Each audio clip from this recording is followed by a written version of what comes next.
This week, Elizabeth I is born. Katherine Parr is buried in the first funeral of its kind for a royal. The infant Mary is crowned Mary Queen of Scots. William Wallace defeats the English at the Battle of Stirling Bridge, and the first submarine is tested on the Thames. And I want you to try and guess when you think that would be, and soon I will be able to tell you.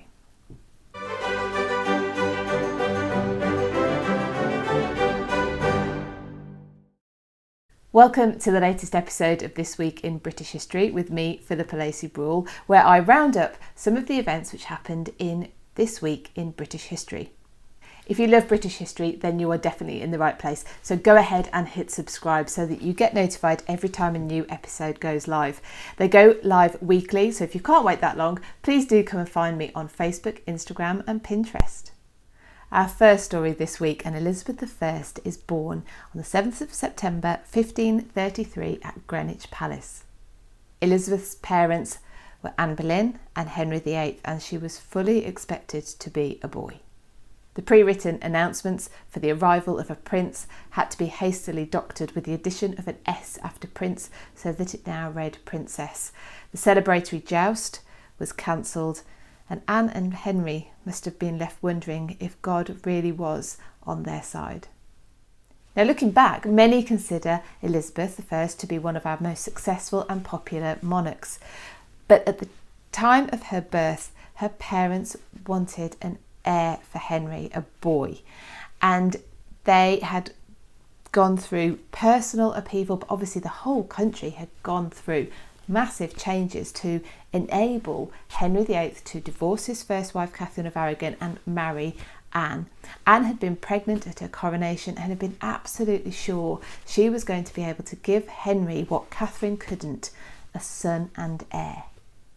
Not only did the birth of Elizabeth leave Henry and Anne wondering if God was on their side because he hadn't given them the son that they just believed that they were going to have together, it also gave their critics ammunition. Now, Henry, we know, was formidable. He was pretty safe because no one was going to touch Henry. Anne, on the other hand, this was dangerous for her. Elizabeth I is the reason I got into history.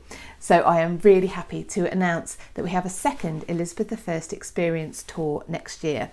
The first one, I'm afraid, in September is fully booked, but we have a new one in July, which is now open for bookings, where we are going to be following in the footsteps of Elizabeth with historians and experts and fellow history lovers, of course. The places are limited to 20. We do small exclusive tours, but they are really fun. I think anyone who loves history and comes on a tour is going to have just the most incredible experience. So if you want more details of that, please feel free. Go and have a look at the full itinerary, see who the speakers are. It's in conjunction with Claire Ridgway from the Tudor Society. If you haven't checked out her channel or her podcast, then do. You'll be hooked. She is amazing. She is our resident historian, so she's with us the whole time. Also on the 7th of September, 15 years later, in 1548, Katherine Parr becomes the first royal to have a Protestant funeral service. Katherine Parr was the sixth and final wife of Henry VIII. Henry had died in January 1547. Barely a month later, Catherine had married a man she actually loved, Thomas Seymour, who she had loved before Henry VIII had come a-knocking, but you can't not resist. You probably could resist, but you can't get out of a proposal from Henry VIII. So she had married Henry. Henry had died and she'd married Thomas Seymour. Finally, he was her fourth husband, and she was about to get the happy ending that she deserved. She got pregnant for the first time, even though this was her fourth marriage, her first pregnancy. And they moved they were at Sudley Castle, where she was to give birth. She gave birth to a baby daughter, Mary, who is lost to the records. We don't actually know what happened to Mary. But sadly, Catherine died of complications from childbirth on the 5th of September. She was buried at St Mary's Church on the 7th of September. Now, St Mary's Church is a private church, so she is actually not only the first royal to have a Protestant funeral service, but she is also the only queen to be buried in a private chapel. Katherine was only in her mid-30s when she died, but her body, in a private chapel on a private estate, should have been guaranteed some sort of peace. However, no one anticipated the English civil wars. You can read about what happened to Katherine's body and the impact of the civil wars and how she's ended up in the beautiful, thankfully, tomb that she now has, resting in peace in St Mary's Church, in a blog I've written, and I will put the link to it in the notes. You can also visit Sudley Castle with me and Sarah Morris, aka the Tudor Travel Guide, when we are going to be following the progress of Anne Boleyn, who went on progress in the summer 1535 with Henry. They went on a royal progress, and we're going to be following the Gloucestershire leg of that progress. If you're interested in that, again, please go along to the website. There's full details there. We're going to head up to Scotland for our next two stories. On the 9th of September 1543, Mary, Queen of Scots, had her coronation at Stirling Castle. She was only 9 months old. She had been born the previous December at Linlithgow Palace. Her father, James V, had died when she was only a few days old. But her coronation was no particularly lavish affair, it doesn't appear, although there aren't many details surviving. The ceremony was carried out at the chapel at Stirling Castle by the most senior Catholic cleric, Cardinal David Beaton, Archbishop of St Andrews. A couple of months earlier, in July 1543, a treaty between Henry VIII and Mary's regent, James Hamilton, Earl of Arran, was signed at Greenwich, betrothing Mary to Henry's son, Edward. Arran was pro-English, but when he took the proposal back, or the treaty, back to the Scottish Parliament, it was rejected. Mary's mother, Mary of Guise, favoured an alliance with her native France, as did many in the Scottish Parliament. The following year, Arran was replaced by the infant Mary's mother, Mary of Guise. The baby Mary was betrothed to the Dauphin of France, and 5 years later, in 1548, aged only 5 years old, little Mary set sail for France. She lived at the French court with her husband-to-be, who she married 10 years later, on the 24th of April 1558, at Notre Dame in Paris. It's just worked out this week that this is another story with a link to a tour going on next year. In the Footsteps of Mary, Queen of Scots is going in June 2021, where myself and Sarah Morris from the Tudor Travel Guide are taking you to Edinburgh and around the Scottish parts of Mary's story. Again, we have some incredible speakers which are yet to be announced, but I know who they are, so look out for the announcement.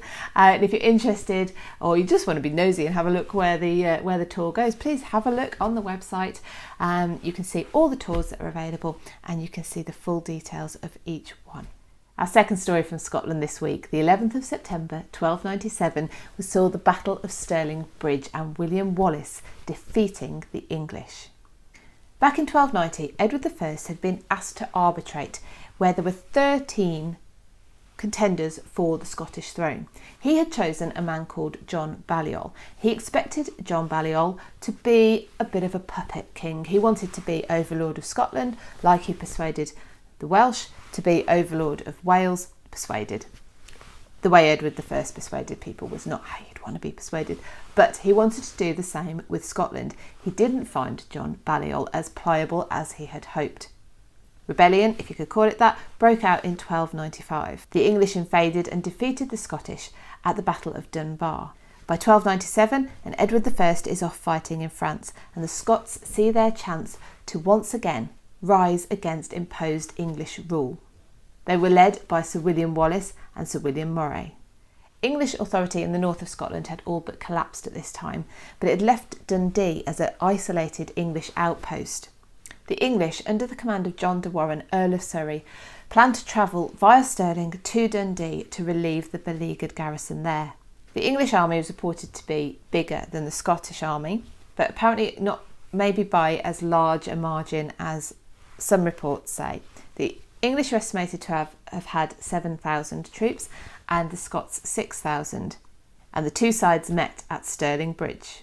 The Scottish army took advantage of their high position and threw down spears onto the knights trying to cross the bridge. Thousands of English were killed, and those yet to cross the bridge didn't. They fled, so it was a victory for William Wallace. However, William Moray had been mortally wounded. In 1298, the English forces returned, this time at their head Edward I again, and William Wallace's army lost at the Battle of Falkirk. William Wallace managed to evade capture and did so for the following 7 years, but eventually he was captured and taken to London and tried for treason. Wallace argued he couldn't be tried for treason because he wasn't a subject of Edward I.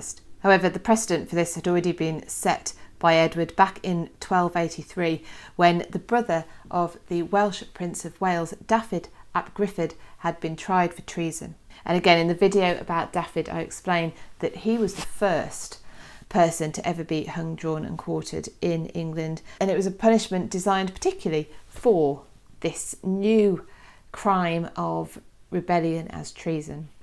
Let's end on a more fun story. The 12th of September, and a submarine was tested on the Thames in London.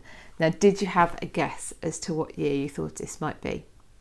Well, the test was taken in front of James I of England, James VI of Scotland, on the Thames, along with thousands of other people. So that should give you some idea of at least the century. Well, the year was 1624. That's much earlier than I would have ever guessed. The brains behind this project was a Dutch engineer and inventor, Cornelius Jacobson Drebbel. He'd built his first navigable submarine in 1620 while working for the English Navy.